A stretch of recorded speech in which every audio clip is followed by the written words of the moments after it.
깨닫는 은혜를 허락하여 주시옵소서. 예수님 이름으로 기도합니다. 아멘.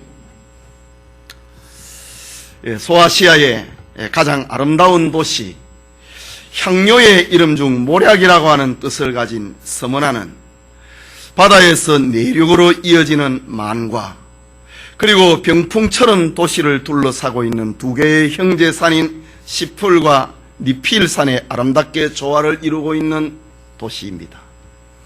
어부들은 두 산 사이에서 떠오르는 아침 태양을 바라보고 그물을 들어 올리고, 저녁에는 황혼의 아름다움과 함께 태양이 바닷속 깊이 빠져들어가는 에게의 바다의 장관은 그야말로 서머나의 아름다움의 극치입니다.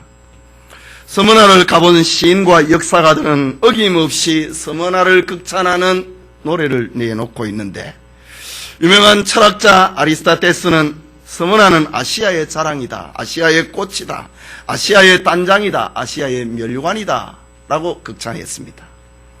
또 루키아는 서머나야말로 아시아의 영광이요 화려한 한편의 시와 같은 도시다 라는 말을 남겼습니다. 또 역사가 스트라보는 서머나는 아시아의 보석이다 라고 저 서머나의 아름다움에 대해서 그렇게 노래했던 것입니다. 기원전 2세기에 로마군과 미트라테스 4세와의 전쟁이 벌어졌는데, 그 전쟁터에서 로마군이 패합니다. 그러자 서머나의 공회와 시민들이 추위와 배고픔에 떨고 있는 로마 군사들을 위하여서 자신들의 옷을 벗어서 보낼 정도로 로마에 대한 애정을 표현했습니다.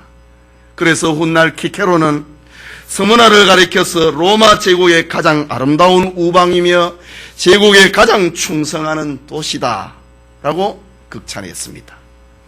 세계를 정복한 로마는 법과 군사력으로는 넓은 로마를 통치하기에 한계가 있다고 하는 것을 인식을 하고, 정신세계를 하나로 묶기 위하여서 황제 숭배를 시작합니다. 이때 서머나의 시민들은 로마 제국 가운데서 황제 숭배를 위한 신전을 가장 먼저 세울 만큼 로마의 사상에 대해서 열광을 하였던 사람들입니다. 이러한 충성을 인정받아서 로마 황제로부터 서머나는 자치도시다, 거기에 자유도시다 라고 성격을 떼게 됩니다. 그 후 서머나는 로마의 상업과 휴양도시, 그리고 순회 재판이 열리는 정치도시로 변모해 갔습니다. 이런 서머나의 아름다움이 로마인들에게 알려지면서 로마의 귀족들과 부자들, 이들은 계절에 상관없이 서머나로 몰려오기 시작했습니다. 그러자 서머나 공회는 저 파고스 언덕에 경기장을 짓고 로마인들을 만족시켜주기 위하여서 자극적인 경기와 연극을 연일 공연을 합니다. 그래서 휴양지답게 서머나의 목욕탕과 술집 그리고 여관은 휴일도 없이 운영되었다고 합니다. 그리고 AD 70년에 예루살렘이 로마의 디도 장군에 의해서 멸망을 당하고 난 다음에 흩어진 유대인들이 많이 이 서머나로 이주를 해오게 됩니다. 유대인들은 그곳에서 뛰어난 상술로 서머나의 부를 거머쥡니다. 당시의 도시를 아름답게 꾸미기 위하여서 어떤 유대인은 1만 데나리온을 기꺼이 내어놓는 재력가도 생기게 되었다라고 역사가들은 기록합니다. 그러나 서머나는 황제 숭배와 유대주의자들의 덕세와 더불어 초대 교회 가운데 가장 많이 교회는 환란을 당하는 교회가 됩니다. 우리는 서머나 교회가 언제 세워졌는지에 대해서는 정확하게 알 길이 없습니다. 추측을 하기로는 AD 50년경에 바울이 에베소에서 한창 사역을 할 때에 그 이웃 도시인 서머나의 복음이 전해진 것으로 추측을 해봅니다. 오늘 본문의 밤모섬에 유배를 당하고 있는 사도 요한은 소아시아의 7교회에 편지를 보내라고 하는 주님의 명령을 받았습니다. 그리고 자기가 보고 들은 것을 서머나 교회에 증거하고 있습니다.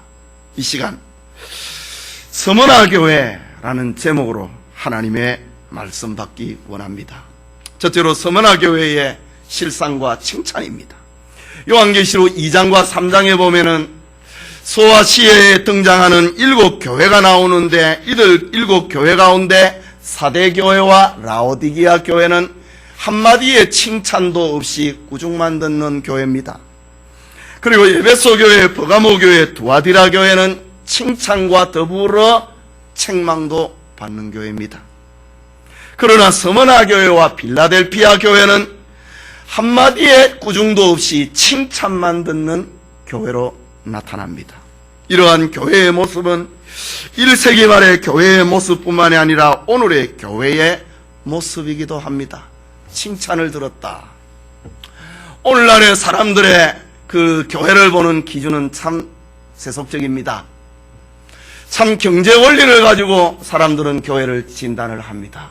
교회가 크다. 그러면은 모든 것이 합리화되어 버리는 것처럼 그렇게 사람들은 생각을 합니다. 교회가 작다. 그럼 모든 것이 모자라는 것처럼 생각을 합니다. 이거는 사람의 이렇게 신자들의 모습이 경제 원리에 오염이 되어 있어서 그렇습니다. 세속주의에 오염이 되어 있어서 그렇습니다. 주님이 보는 시각은 그렇지 않았습니다. 그 7교회 가운데 가장 큰 교회는 라오디게아 교회입니다.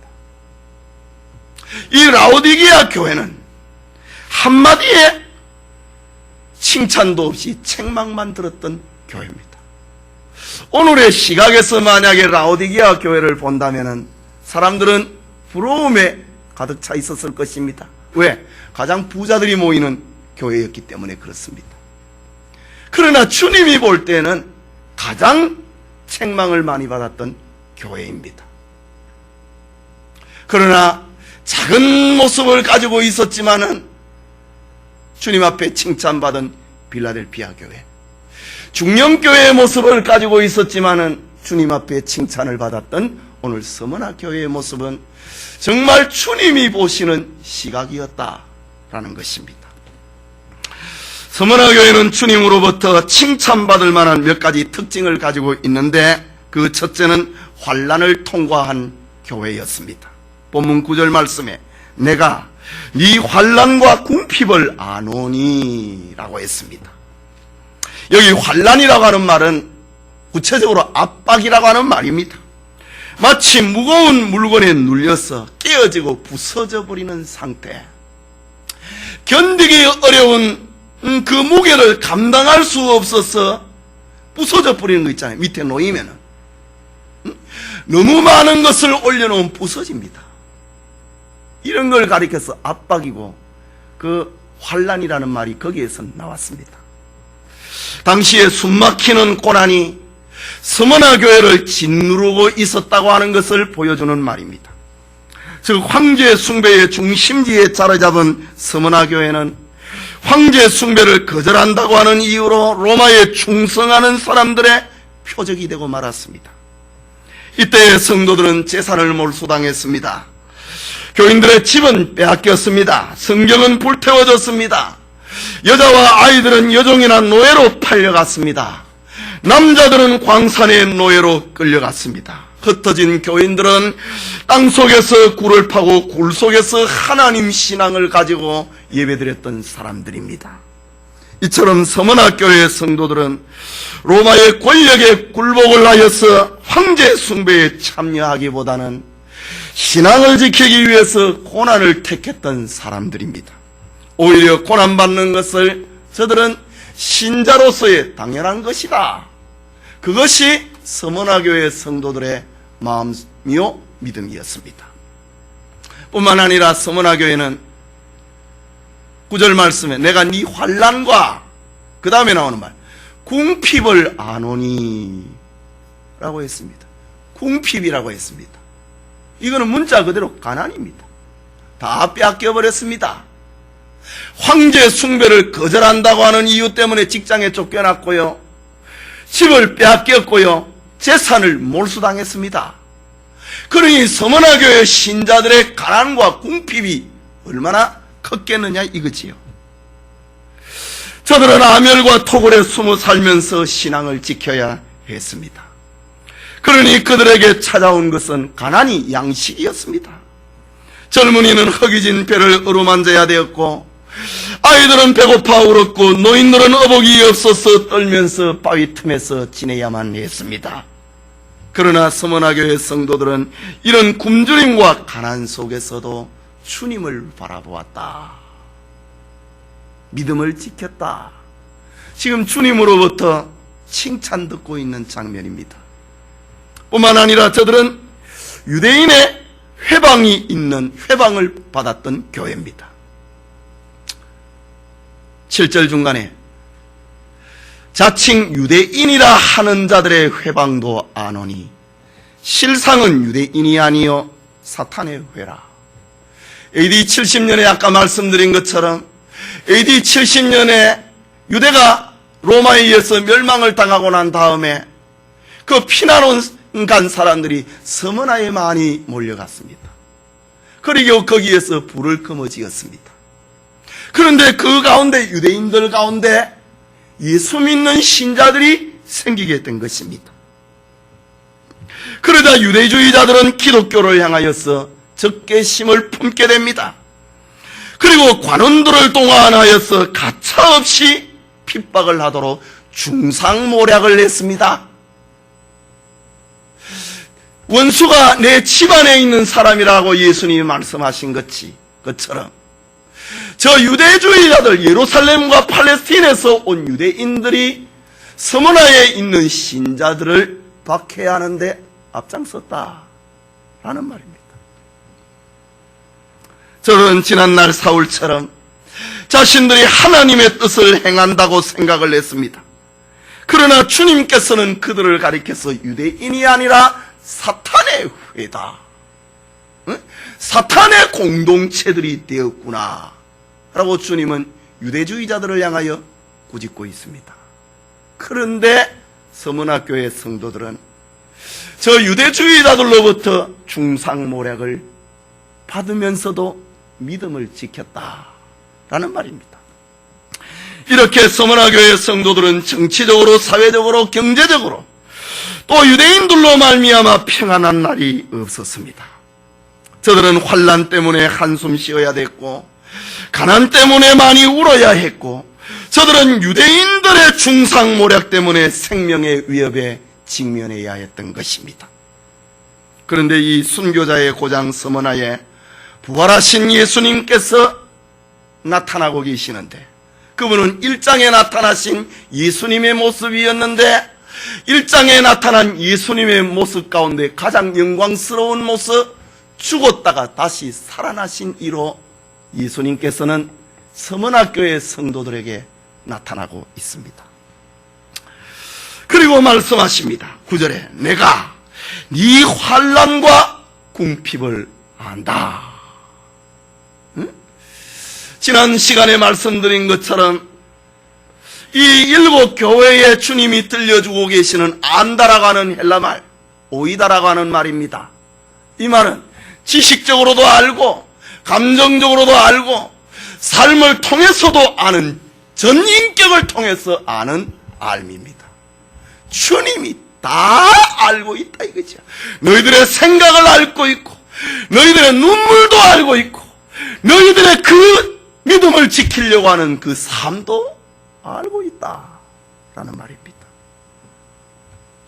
서문화교회 성도들의 모든 위로 가운데 최고의 위로가 있다면은 그것은 누가 먹을 것을 갖다 주고 주위에 떨고 있는 신자들을 위하여서 어복을 갖다 주는 것보다도 저들에게 가장 큰 위로라고 하면은 주님이 자기들을 알고 있다고 하는 것이었습니다. 암열과 토굴에서 피신한 성도들에게 자유보다도 양식보다도 천마디의 말보다도 더 귀한 것은 주님이 나를 알고 있다고 하는 것이었습니다. 그들은 주님이 주신 믿음 때문에 고난을 자원했던 사람이고 그 믿음을 주신 주님이 나를 알고 있다고 하는 것은 그것보다 더 큰 위로는 없었던 것입니다. 그리고 들려주시는 말씀, 실상은 네가 부요한 자다. 지금 먹을 끼니가 없어서 고통을 당하고 있는 서문화교회의 신자들을 향하여서 주님이 들려준 말씀, 너희들이 진짜 부자다 라고 말합니다. 몸은 옷벗김을 당하고 집은 빼앗기고 재산은 몰수를 당하고 때로는 어떤 가족들이 팔려가 버렸는데 주님이 찾아오셔서 들려주시는 말씀, 너희들이 진짜 부자다 라고 합니다. 외부적으로는 고통을 당하고 물질적으로는 궁핍했습니다. 그러나 내적 신앙은 부요했다는 말입니다. 저들은 형제 사랑에 부요했고 온유함과 겸손에 부요했고 인내에 부요했다고 하는 말입니다. 우리 가운데도 참 가난한데도 참 믿음이 부요한 사람이 있습니다. 세상의 부는 불완전한 것입니다. 썩어질 것입니다. 불충분한 것입니다. 변하기 쉽고 어리석은 것들로 채워져 있는 것이 세상의 부요입니다. 그러나 하나님이 주신 부요는 참된 부요요, 영원한 부요요, 변하지 아니하는 하나님의 부요인 것입니다. 본문의 서문화교회에 찾아오신 주님께서는 성도들을 향하여 하시는 말씀, 아직은 환난과 궁핍과 회방이 끝이 아니라고 합니다. 이제 끝났다라고 하면 얼마나 좋겠습니까? 아직 끝이 아니라고 합니다. 10절 말씀입니다. 네가 장차 받을 고난을 두려워 말라. 볼지어다 마귀가 장차 너희 가운데서 몇 사람을 오게 던져 시험을 받게 하리니 너희가 10일 동안 환난을 받으리라. 지금까지 받은 환난도 정말 힘든 것이었는데 주님이 저들에게 들려주시는 말씀, 아직 너희에게 환난이 더 남아있다. 아마 오늘날 같으면 다 도망쳐버릴지도 모릅니다. 지금까지 재산을 빼앗겼다 이거지요. 자식을 잃어버렸다 이거지요. 집을 빼앗겨버렸습니다. 모든 삶의 기본권이 다 빼앗겨버렸습니다. 암열과 토굴에 도망을 치면서 살고 있는데 주님이 저들에게 찾아오셔서 하시는 말씀, 아직 너희에게 남은 환난이 더 있다라고 합니다. 끝나지 않은 환난이라고 하는 말입니다. 그러나 예수님이 서문화교회의 박해가 열흘 동안이라고 하는 제한된 시간을 말해주고 있습니다. 끝없는 환난이라면 정말 견디기 힘들 것입니다. 그러나 주님이 서문화교회에 들려주시는 말씀, 열흘 동안 환난을 더 받을 것이다 라고 합니다. 이런 마귀는 하나님이 허용하는 시간 안에서만 힘을 발동할 수 있다는 말입니다. 열흘이라고 하는 이 말을 어떤 사람들은 로마의 잔인한 10대 박해라고 영적으로 해석을 하는 이들도 있습니다. 그러나 그것보다도 유한이라고 하는 것으로 설명을 하는 것이 더 합당한 것입니다. 어떻게 보면 그리스도 안에 거하면서 말씀대로 살기 위해서 애쓰는 성도들이 고난을 받는다고 하는 것은 모순처럼 보입니다. 그러나 여기가 천국이 아니고 세상이기 때문입니다. 세상은 불의한 세력이 득세를 하고 때로는 거짓이 진리를 억누르기도 합니다. 그렇기 때문에 세상에서 성도가 믿음으로 살려고 하면 고난은 따라오게 마련인 것입니다.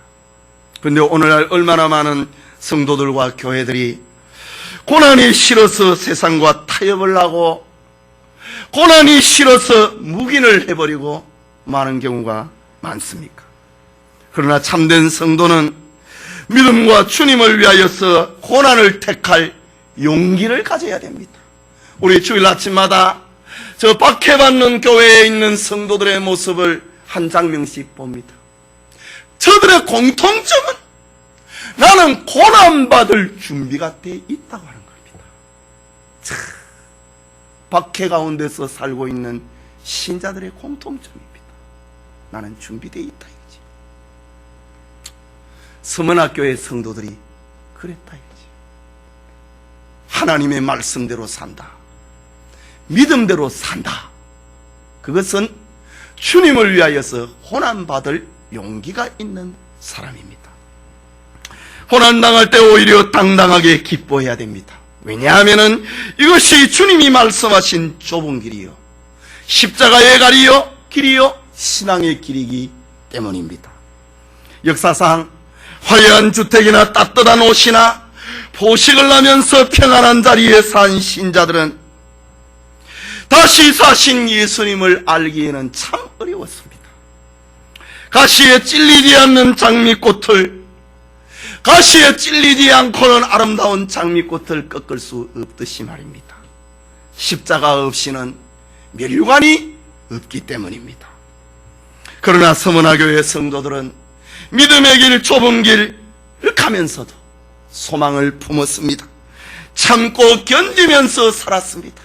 고난을 받을 준비를 하고 있는 용기를 가진 사람들이었습니다.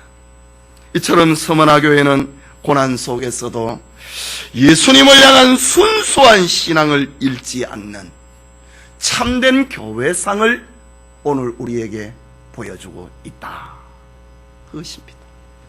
그게 둘째로 서문화교회를 향한 주님의 권면과 약속입니다. 서문화교회에 주시는 주님의 권면과 약속은 10절 마지막 부분에 등장을 합니다. 네가 죽도록 충성하라. 그리하면 내가 생명의 면류관을 네게 주리라. 지금까지 서문화교회는 고난을 받아왔습니다. 그러나 너희에게 고난이 더 남아있다. 열흘 동안 시험을 받을 것이다. 때로는 죽을 수도 있단 말이지. 그러나 주님이 들려주시는 말씀, 네가 죽도록 충성하라. 믿음을 지키라. 이 말입니다. 그리하면 내가 생명의 면류관을 네게 주리라. 주님께서는 환난과 궁핍과 회방 가운데서 살아가고 있는 성도들을 향하여서 말씀하십니다. 지금 이 고난의 끝이 아니다. 너희에게 남은 고난이 있다. 끝까지 견디라. 죽기까지 충성하라. 그리하면 내가 생명의 면류관을 네게 주겠다. 약속하고 있습니다. 이 땅에서 사는 성도들의 삶의 완성이 어디에 있습니까? 주님 앞에 가는 순간까지 믿음의 경주를 해야 되는 것입니다. 지금까지 서문화교회 신자들이 그 많은 고통을 견뎌냈는데도, 궁핍과 고난과 유대인들의 회방으로 인하여서 생명의 위협을 당했는데도 너희들에게 남은 고난이 더 있다. 죽기까지 충성해라. 그리하면 생명의 면류관을 네게 주리라. 주님이 약속하십니다. 주님의 약속은 세속적인 부귀영화가 아닙니다. 명예도 아니었습니다. 잃었던 재산과 가족을 다시 찾아주겠다고 하는 말씀도 아니었습니다.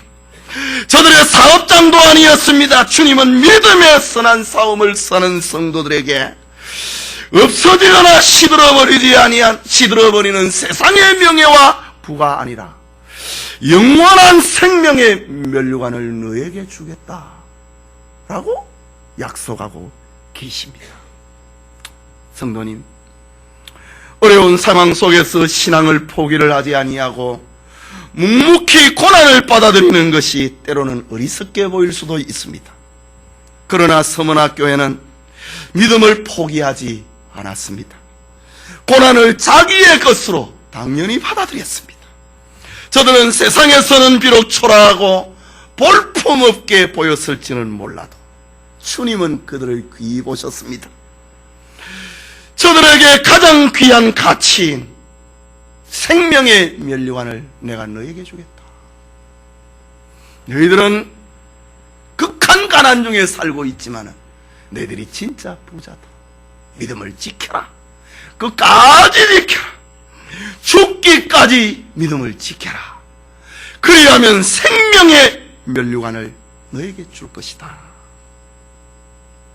생명의 면류관은 이처럼 그리스도를 본받되 고난까지도 감당하는 성도들의 목심을 알려주고 있습니다. 주님의 편지를 받은 서문화교회는 사도 요한이 죽은 AD 105년부터 요한의 제자였던 폴리갑이 목회를 하게 됩니다. 폴리갑은 본래 안디옥 출신이었습니다. 전설에 의하면 서문화의 어떤 과부가 안디옥에서 폴리갑을 노예 가운데서 사서 자기 집으로 데려옵니다. 그런데 폴리갑이 너무 똑똑하고 너무 충성스럽게 일을 하는 겁니다. 그래서 그 과부는 죽으면서 폴리갑에게 노예 문서를 불태워버리고 그에게 자유를 선사해 줍니다. 20대의 청년의 서문학교의 감독이 된 폴리갑은 86살에 순교합니다. 그러니까 약 60년 동안 서문화 교회를 목회를 하는 사람입니다. 당시에 로마의 황자 마르쿠스 아우렐리우스는 처음에는 기독교에 대해서는 우호적이었습니다. 그러나 아첨하는 사람들, 특히 유대주의자들의 영향을 받아서 황제는 황제 숭배를 거절하는 사람들인 기독교인들을 박해하기 시작합니다. 이때 서문화의 감독 폴리갑은 황제 숭배를 거절할 것을 신자들에게 가르쳤다고 하는 이유로 그에게 체포령이 내려집니다. 로마의 경찰들은 폴리갑이 어디에 숨어 있는지 알 길이 없습니다. 그런데 서문화 지역에 교회에 다닐 법한 어린 아이를 잡습니다. 그리고 어린 아이를 신문을 합니다. 아이들의 입에서 신앙적인 용어가 나오지 않습니까? 기독 신자들의 단어가 나옵니다. 로마의 경찰들은 두 아이를 체포합니다. 그리고 아이를 신문을 해서 폴리갑이 숨어 있는 곳을 찾아냅니다. 해질 무렵에 폴리갑은 제자들과 함께 있는 농장에 로마의 경찰들이 들이닥쳤습니다. 그러나 폴리갑은 조금도 주저하지 아니하고 온유한 얼굴로 제자들에게 저들을 위하여서 저녁 식사를 준비하라고 말을 합니다. 그리고 폴리갑은 로마의 경찰들에게 식사를 할 동안에 나에게 1시간 동안만 방해를 받지 않고 기도할 수 있는 시간을 좀 달라고 합니다. 노인입니다. 어디에 도망가겠습니까? 로마의 경찰들은 폴리갑에게 자신들은 밥을 먹는 동안에 폴리갑에게 기도할 시간을 줍니다. 폴리갑은 자신과 관련된 모든 사람들을 위해 기도했습니다. 높은 사람이든지 평범한 사람이든지 귀족이든지 미천한 사람들인지 그리고 세계에 흩어져 있는 교회들을 위하여 기도했습니다. 그 2세기의 순교자의 문헌에 보면은 폴리갑의 순교 이야기가 나옵니다. 지금 그 대목을 지금 제가 소개를 하고 있습니다. 그의 기도가 얼마나 은혜가 충만했던지 아무도 폴리갑의 기도를 중단시킬 수 없었다고 합니다. 그가 기도하기를 멈추고 조용해지기까지 시간이 2시간이나 지나버렸습니다. 그의 기도를 들은 사람들은 경외심에 사로잡혀서 많은 로마의 경찰들은 늙고 경건한 폴리갑을 체포하러 온 것을 후회까지 하게 됩니다. 그러나 저들은 상관의 명을 받고 왔기 때문에 폴리갑을 나귀에 태우고 서문화시로 데려옵니다. 밤이었습니다. 이튿날은 안식일이었습니다. 파고스 언덕에 세워진 경기장 안에는 지방 총독 게르마니쿠스가 재판장에 앉아 있습니다. 재판관은 폴리갑이 노인임을 생각을 하고 고문과 죽임을 당하느니 개정하도록 충고합니다. 이때 폴리갑은 총독에게 말을 합니다. 나는 86년 동안 그분을 섬겨왔는데 그분은 한 번도 나를 부당하게 대우하신 적이 없어. 그런데 내가 어떻게 나를 구원하신 나의 왕을 모독할 수 있겠소? 폴리갑은 나는 한마디의 거짓말도 할 수 없소 라고 총독의 명을 거절합니다. 총독이 다시 말을 합니다. 나는 살아온 짐승을 준비해 두고 있어. 만일 당신이 마음을 바꾸지 않는다면 그 짐승들에게 당신을 던져버리겠소. 폴리갑이 대답을 합니다. 그 짐승들을 풀어놓으시오. 우리는 선을 버리고 악으로 돌이켜서는 안 된다고 가르쳤어. 오히려 악에서 돌이켜 덕을 행하는 것이 선한 일이요. 오히려 폴리갑이 총독을 향하여서 개종할 것을, 하나님 신앙을 받아들일 것을 권면합니다. 뜻을 굽히지 않는 폴리갑을 향하여서 총독은 마지막으로 위협을 합니다. 만일 당신이 마음을 바꾸지 않는다면 당신을 화형시키겠소. 폴리갑이 대답합니다. 당신은 잠시 타오르다가 꺼져버리는 불로 지금 나를 위협하고 있어. 이유는 당신이 장차 임할 심판과 악인을 위해서 예비되어 있는 영원한 심판을 모르기 때문에 잠깐 있다가 없어져 버리는 그 불로 나를 위협을 하고 있구려. 폴리갑의 얼굴은 확신과 기쁨이 차 있었습니다. 그는 총독의 위협에 조금도 용기를 잃지 아니했습니다. 이런 광경을 지켜보고 있는 경기장의 군중들이 폴리갑을 산채로 불에 태우자 여기저기서 소리가 들리기 시작을 합니다.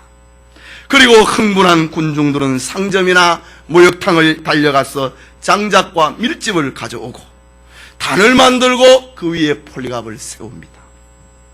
기둥에 묶인 폴리갑이 마지막 기도를 합니다. 예수 그리스도를 통해서 우리에게 당신에 관한 지식을 주신 아버지여, 당신은 진리의 아버지요 당신께는 거짓이 없나이다. 오늘 나는 신실하고 참되신 하나님께 연락될 만한 제물로 당신께 드려지기를 원하나이다. 성부와 성자와 성령께 이제부터 영원토록 영광이 돌아가기를. 아멘. 그 장작더미 위에서 폴리갑의 긴 기도 문장이 있습니다. 자, 추각을 했습니다. 폴리갑의 마지막 기도가 마치자 사형 집행인들이 불을 붙였습니다. 당시에 폴리갑의 순교 현장을 목격한 사람이 이렇게 증거합니다. 불길이 크게 솟아올랐을 때 우리는 기적을 보았다. 불꽃은 마치 바람을 맞은 돛처럼 아치 형태를 이루어 순교자 폴리갑의 육체에 담처럼 에워쌌다. 그 한가운데 선 폴리갑의 몸은 전혀 불에 타지 아니했다. 그러자 금을 가진 폭도 하나가 달려와서 폴리갑의 가슴을 찔러버립니다. 그런데 그의 가슴에서 너무 많은 피가 쏟아나 나와서 그 불을 꺼버렸다고 합니다. 순교자의 모습을 쳐다본 성도들이 폴리갑의 시체를 끄집어내서 장사를 하려고 합니다. 그러자 유대주의자들이 일어나서 로마의 집정관 총독을 향하여서 말을 합니다.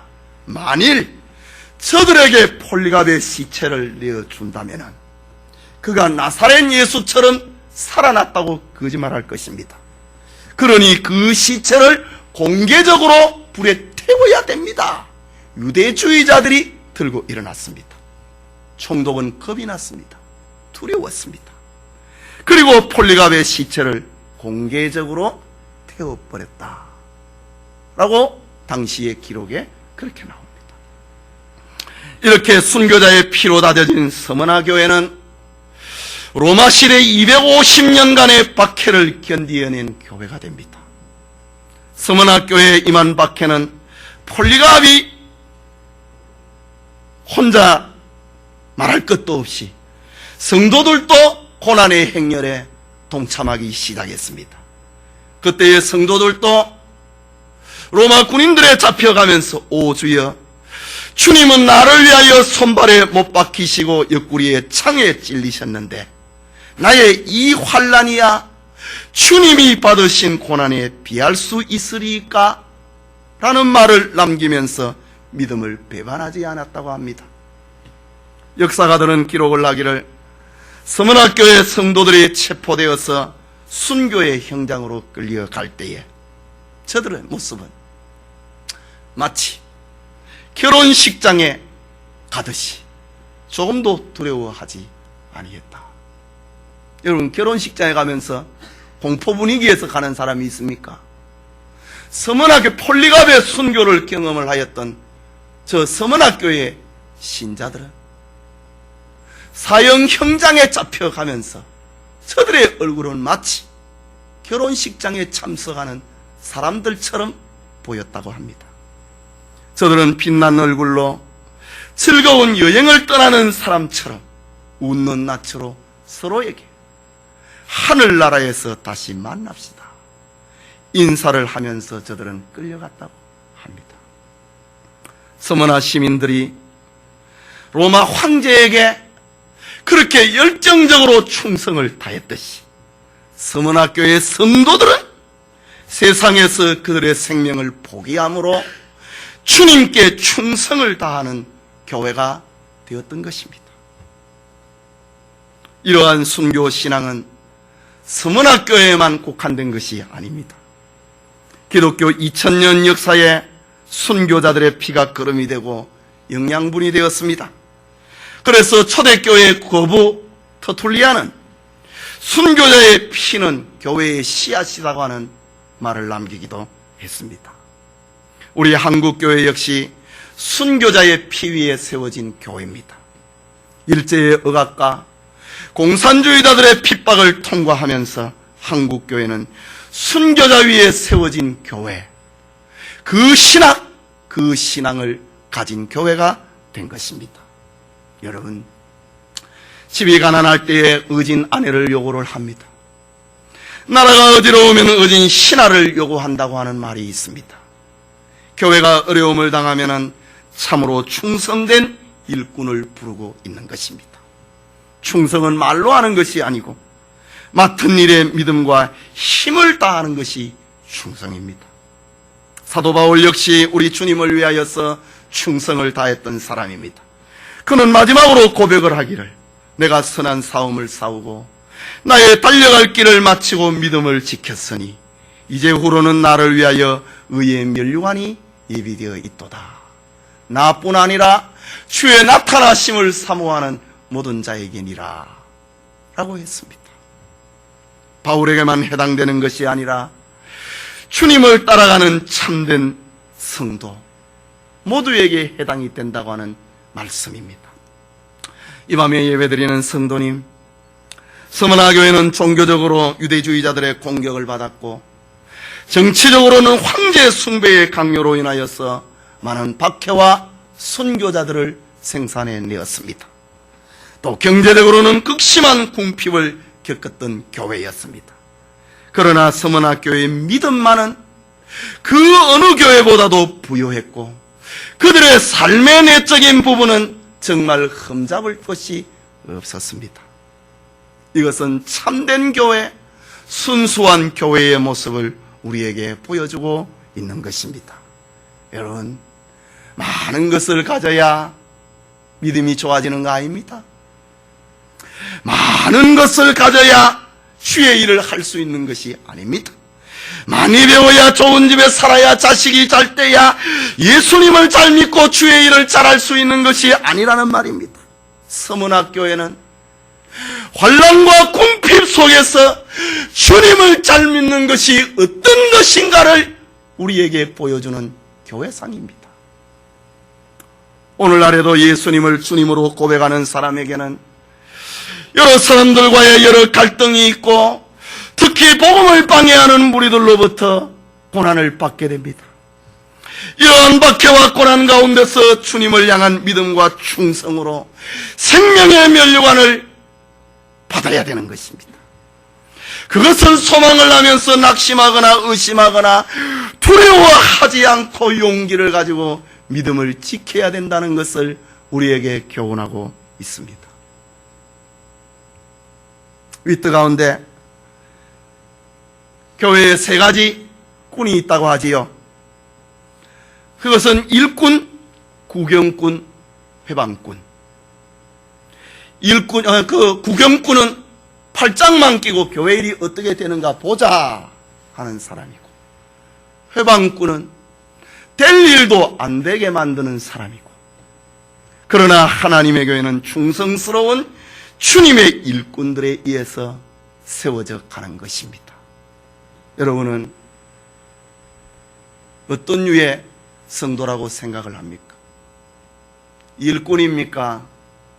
아니면은 구경꾼입니까? 아니면은 회방꾼이라고 생각을 합니까? 셋 중에 하나를 선택해야 됩니다. 주님은 말씀하시기를 죽도록 충성하라. 그리하면 내가 생명의 면류관을 네게 주리라 라고 약속하십니다. 주님의 말씀은 어중중한 게 아니에요. 니 참 고생 많이 했다. 이제는 너에게 환난이 없을 것이다. 그게 아니에요. 이 세상에 사는 동안에 눈물의 골짜기는 어쩔 수 없이 우리의 양식이 되고 마는 것입니다. 그렇게 수많은 환난을 통과했는데도 너에게 남은 환난이 더 있다고 합니다. 그거 목숨을 다해서 죽도록 충성해라. 그리하면 내가 생명의 면류관을 네게 주리라. 이것이 주님의 말입니다. 고생했으니만 이제는 너 빠져라. 이게 아닙니다. 죽기까지 충성하라. 그리하면 생명의 면류관을 네게 주리라. 이것이 주님의 말씀입니다. 우리 신자들에게 주어진 구원은 우리에게서 난 것이 아니요 하나님의 선물이라고 했습니다. 그렇다면 구원은 결코 인간의 노력이나 공로로 주어지는 것이 아닙니다. 하나님의 편에서 거저 주시는 선물입니다. 믿음을 주고 구원도 주고 하나님이 주시는 선물입니다. 그러나 기독 신자들에게 있는 상은 구원받은 신자가 선한 일에 열심히 충성한 대가로 받는 보상입니다. 그래서 성경에는 선지자의 상이 있다. 의인의 상이 있다. 제자의 이름으로 소자 중 하나에게 냉수 한 그릇이라도 주는 자는 내가 진실로 너희에게 이르노니 그 사람이 결단코 상을 잃지 아니할 것이다. 노력의 대가로, 충성의 대가로, 보상으로 주는 것이 상급입니다. 구원은 은혜로 받고 상은 수고의 보상으로 얻는 것입니다. 우리가 사는 시대는 다행히 순교자의 피를 요구하는 시대가 아닙니다. 저 이슬람 지역처럼 우리가 예수 믿는다고 우리나라에서 잡혀갑니까? 안 그렇습니다. 우리가 살고 있는 이 시대, 이 공간에서는 순교자의 피를 요구하지 않습니다. 오늘의 시대는 헌신과 충성을 요구하는 시대입니다. 상은 순교 시대든 평화 시대든 이기는 자에게 주는 상입니다.